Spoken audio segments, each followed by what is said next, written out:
Hello, family and friends of social media. I wanted to put this quick, unbiased video together so you could be informed on what you will be voting for tomorrow because I know you're going to vote. You should know better than not to vote. So, first and foremost, you're going to be voting for a mayor, whoever you want to serve in this next term.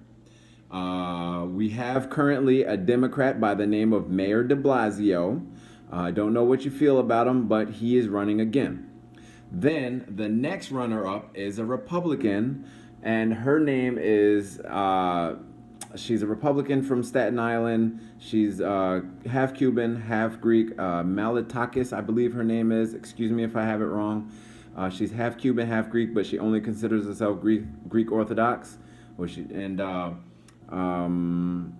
That's it. As far as that goes, you're going to vote for Democrat, Republican, current, or new.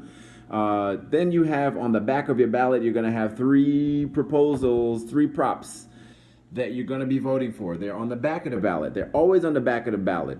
Okay, this is not a surprise, not a secret. They're not trying to slide something past you. If you vote yes or no, then your vote holds. If you don't vote, then there is no vote to be submitted. I heard some false rumors about if I don't vote, then it's just going to automatically say yes, automatically say no. Nope. It doesn't work like that. It doesn't work like that. But I suggest you vote. Now, just listen to what these three things say, and then you'll know how to vote. Or you can make a decision on how you want to vote. Number one, Prop 1, is for a constitutional convention. So what that means is New York State, this is just for New York State, this is not federal, it's not for another state.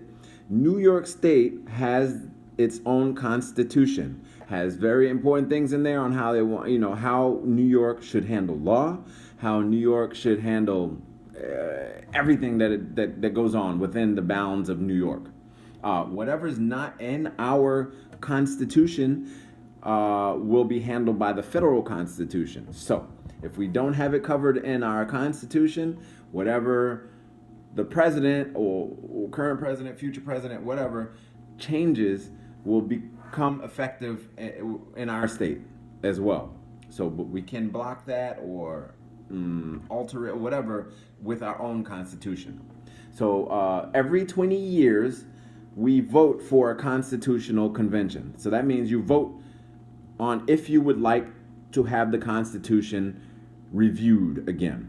So when that process happens, so let's say you vote yes, I do want the Constitution reviewed, then you would have some politicians, some New York State politicians, you would have them and some other elected officials will get together, review the Constitution, and make some suggestions. They would suggest some proposals.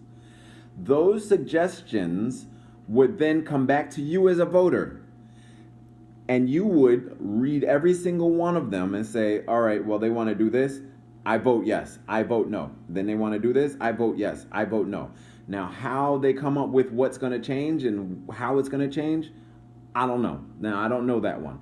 But they would get together, they would get paid a lot of money, I'm talking about millions of dollars, to review the Constitution and make suggested edits. Now they can edit small parts of it or they can rewrite the whole thing. But you as a voter would be informed of what they want to change and you would have the opportunity to vote. But you have to do your homework because, one, like I said, a con to this is that it's very expensive to have this done. Two, you have to remember that lobbyists exist. They are everywhere. So as soon as you open up a book like this, things may change or be proposed to you in ways, or you may be misinformed in a way that might get changes passed that you didn't really want. Now, a pro to a constitutional convention, one, I'm just thinking of one, is you could add things that could block federal federal laws from affecting you in the ways that you don't want them to. For example, like something to do with EPA, you might want to change your clean air, clean water policies. If you do that, then you'll have it blocked, or you'll have it fit what you're comfortable with here in New York.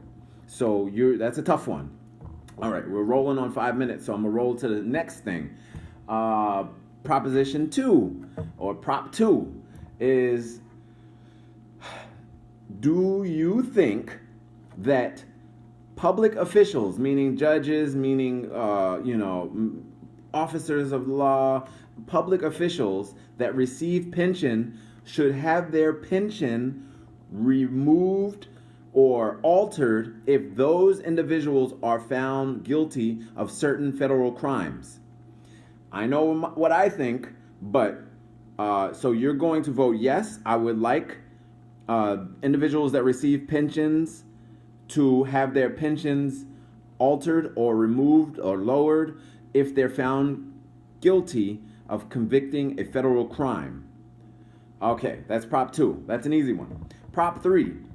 Prop 3 is basically, it allows certain counties to gain access to national reserves, or national natural nature reserves.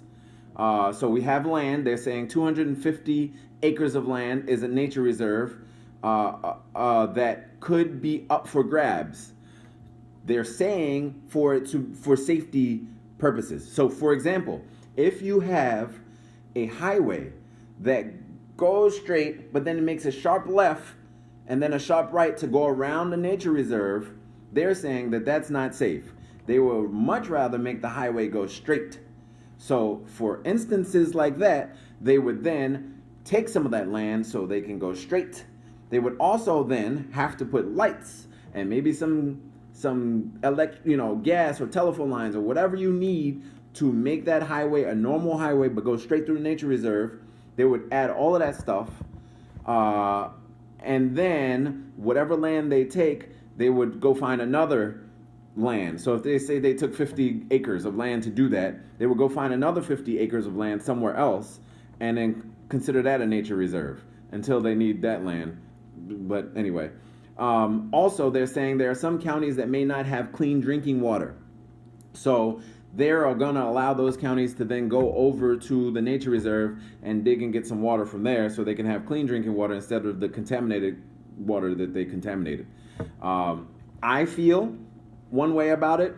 I'm not going to tell you how to think about it. But then the last thing that they're all harping on, which is bothering me because even my friends at NPR are misinforming people and I don't like it. Another thing is, besides the highway and the drinking water, are bike paths that can also go through the nature reserve too. So this is all a package deal. Like once you get a bike path and you can have a highway and you can have gas lines or whatever you can have going through this nature reserve, whatever you want, they're all in a package deal. You can all of these things are part of what can go through the nature reserve. But NPR and some other places are saying, well, don't you want a bike path through the nature reserve? Wouldn't you like a bike path through the Adirondacks? They're not mentioning all the other stuff that this proposition is allowing. So I don't get why they're doing that. Usually I would think that they would be less biased and be more informative, but everybody's up for sale. Anyway, there's that. So like I said, they can put power lines, highways, bike paths, and whatever else they need to sustain this. Those are your 3 props. Think about it. Vote, and vote. If you have any questions, hit me up, and I'll hear from you guys at another time. And if you like this kind of stuff, I can do it more often because I do my research before I vote. And I'd like you to do it too, but I know living in New York, you got the kids, you got a family, you got a second job, all sounding like me. You don't have time to research these important things in life. So I'll research them for you. I'll make a video. You read it. You write. You let me know if you have any questions. I get back to you. But vote. I'll talk to you later.